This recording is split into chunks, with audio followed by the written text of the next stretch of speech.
por a pamë që ka ndodhur. Në fakt, nëse ka një dështim flagrant të kësaj qeverie është çmimet, se ne kemi po shpesh partitë opozitare, dhe më thonë tema veriut e ka dominu, po duke qenë që, dhe më thonë, kam nanën, grunë që shkojnë, edhe në herë dhe vetë, po nuk jam shumë i kujdesshëm, dhe më thonë, çmime. Tash e 4 vjetë, veç një temë është në shpesarët vinë prej, le të themi, pazarit, për çdo natë, ose për çdo mëngjes, po shtrejtohen çmimet.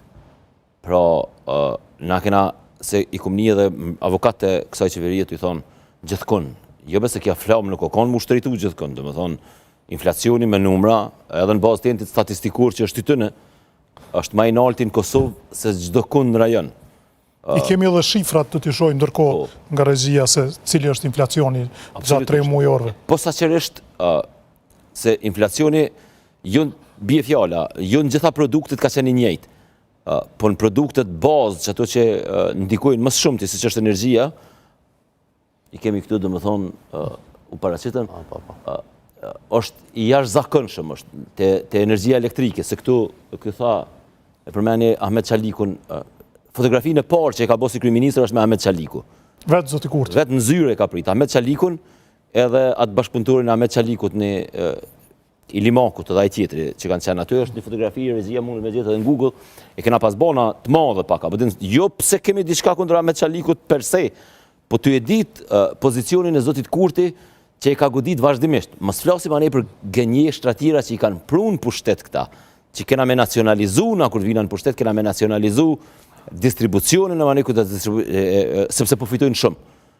Turqët, asnjëherë nuk ka ndodhur për këtyne. Përkundrazi, nuk ka familje që ka tyra mesatare, që nuk i ka faturën e rrymës, minimumi dhe njëherë ma shtrejt sa ka pas para vitit 2020. Minimumi.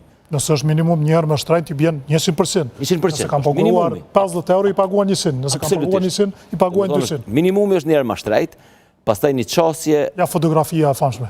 Ja fotografia e famshme. Dhe me thonë, kë një dekad, prej kur është privatizu distribucioni, edhe kur Limaku e ka fitu aeroportin. Këta dy janë figurat që kryesore. Pra, sigurisht që paka shumë kështu ka ndalë edhe me Thaçin fotografi. Tash s'po du me thonë që nuk i ka njoft Thaçi këta. Po ky ka eksploatu mbi qatë sentiment. Janë 2 institucione. Si kaloreshin edhe kanë gjella, ata ty se më herët ka qenë kuvendi i Kosovës me ato hekrat për rreth, sigurisht edhe zoti Cejdiu i kujtohet ku s'lenin hynin vend kur duhet votoj. Po shpresoj që na njeh edhe diaspora. Kosova i ka çmimet e biletave më të larta në rajon. Aty është bën një farlloj le të themi monopoli i kompanive që për shembull sot pyetja a ka pa kush sa pak fluturime ka Wizeri aktualisht për Prishtinës. Ka pas diku 20 destinacione, aktualisht i ki 4-5. 4. I ka pas 20. Si i ka pas 20, po ka pasur me tepër se s'ka sot. Shumë ka pas. Pse si ka më ato destinacione? Pse këta njerëz nuk kanë ful? Këqyre Tiranën ku është? Aktualisht një numër i madh i shqiptarëve të Kosovës po fluturojnë për Tiranës. Sepse ki destinacione ka ardhur Ryanairi, i ki gjitha këtu plus Ryanairin plus gjëra të tjera. Pra, me këta 2 burrat këtu që ky i ka traumatizu kosovarët, edhe ka thonë qysh Kedsi po i fiton rreth 100 milion euro, Hekuran Murati thashte. Po marrin parë për këtu i të pëqojnë Turqi. Sa po i fiton tash? Pastaj strategjia e qeverisë, e cila e boni një kampanjë para 1-2 viteve, ju boni thirrje kosovarëve, tha, merr një klima eficiente edhe jo sponsorizojmë na, edhe e dhojmë, si më thonë, me kush do që e merr të klimen, e kishte atë zbritjen përmes qeverisë. Tash i ngovat i thonë, po harxojnë shumë. Po, a menu të heq ju kur e bot këtë kosovarët mu ngroh me klima? A keni menu heqet punë se mundet më shku kjo punë? E tash, me sa po e dim na, e keqja është, tash jemi buz kolapsit. Jemi absolutisht. Dhe më thonë...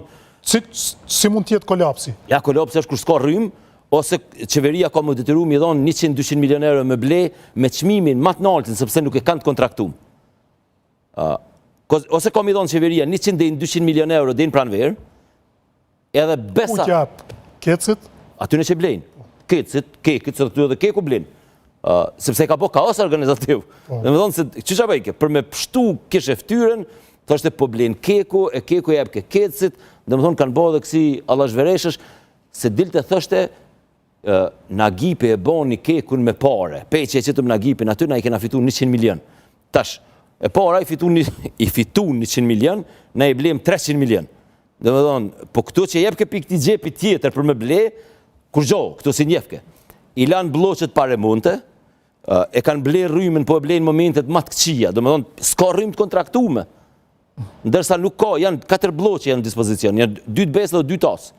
Në momentin që bjen njana, e dimnit ka avari, ti ki mu detyru me ble rryma s'ki me gudzu me veca o qmimi. Veç ki me ble. Edhe ki me ble adin pikujna. Pe Vuk Hamovicit. Se Vuk Hamovici e ka monopolin e transmisionit. E ka posë edhe në atë ku. Pra, krejt çdo gjë që e ka thonë, po i kolapson para syve. Zoti Ibrahimi, me këtë çështjen e rrymës prap, a ka mundur të evitohet rritja që ka ndodhur e vazhdueshme, prap tash pritet që të ketë shtrenjtim të ri? Nëse mund të thuhet se ka pasur një nga dështimet